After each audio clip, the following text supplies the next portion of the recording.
قال النبي صلى الله عليه وسلم حب الوطن من الإيمان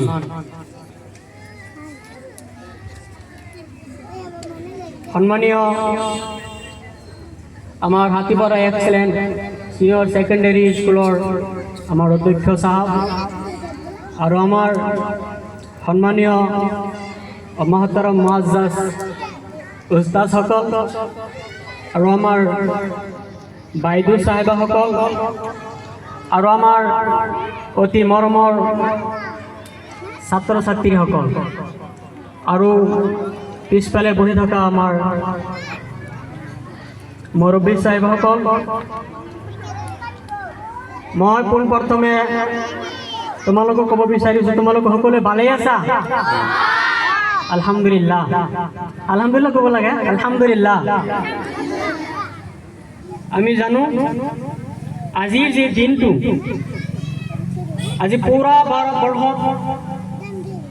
আজি 15 আগষ্ট পালন কৰি আছে উৎসৱ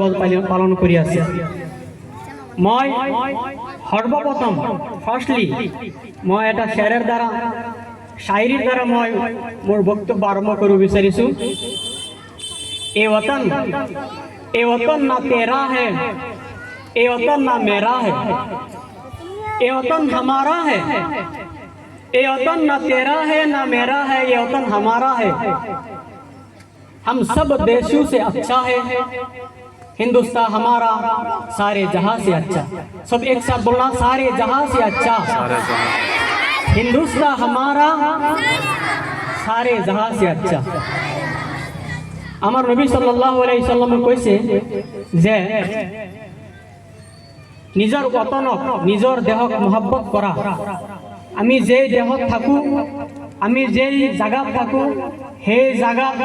জায়গাটোৰ মহব্বত কৰা সেই ওতনৰ মহব্বত কৰা ইমানৰ এটা অংশ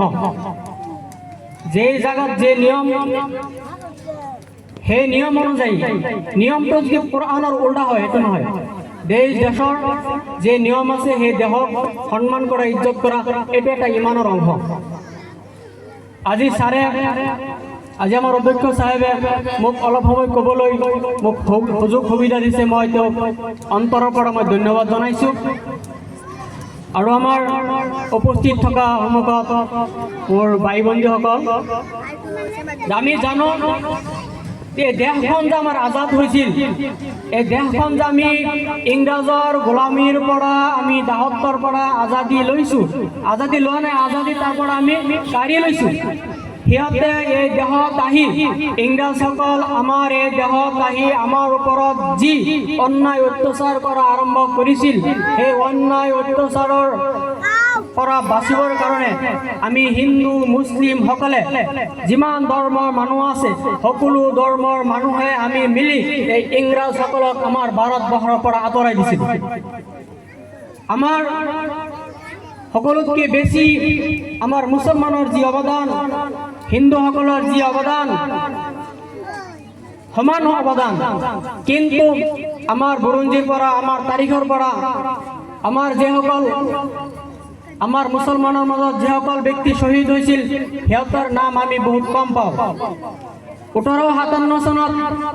আমি জানো কাছিম নানতবী ৰহমতুল্লাহ আলাইহি হুছেইন আহমদ মদিনী সাহেব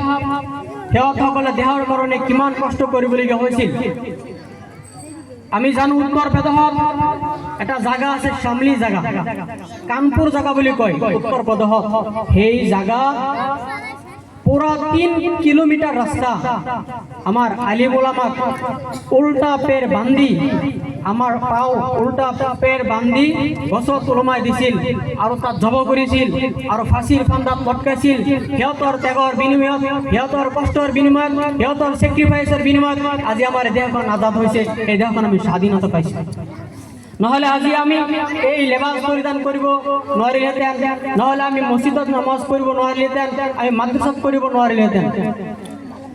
যে ইংৰাজৰ শাসন থাকিলেহেঁতেন তেন্তে আমাৰ ইমান আজাদী নাথাকিলেহেঁতেন সিহঁতক আমি ধন্যবাদ জনাওঁ যিসকল আমাৰ দেহৰ কাৰণে কষ্ট কৰি ত্যাগ দি আমাকে স্বাধীনতা থাকিবৰ কাৰণে আমাক সুযোগ সুবিধা কৰি দিছে আমি সিহঁতৰ কাৰণে দোৱা কৰোঁ যিসকল আমাৰ দেশৰ কাৰণে শ্বহীদ হৈছে আল্লাহ তেখেতৰ কবৰ নূৰেৰ দ্বাৰা নুৰণি কৰিয়া দিয়ে চবেই কৈ আমি সকলো কৈ আমিন মই এইখিনি কৈ মোৰ বক্তব্য মই সামৰিলোঁ খুদা হাফিজ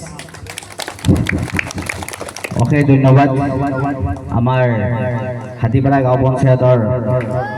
আঞ্চলিক পঞ্চায়তৰ সদস্য মুফতি আখতাৰ হোসেন চাহাবক তেখেতে বহুত সুন্দৰ শুৱলা ভাষাত আজিৰ যি স্বাধীনতা দিৱসৰ তাৎপৰ্য ব্যাখ্যা কৰিছে সঁচাই শলাগ ল'বলগীয়া গতিকে তেখেতৰো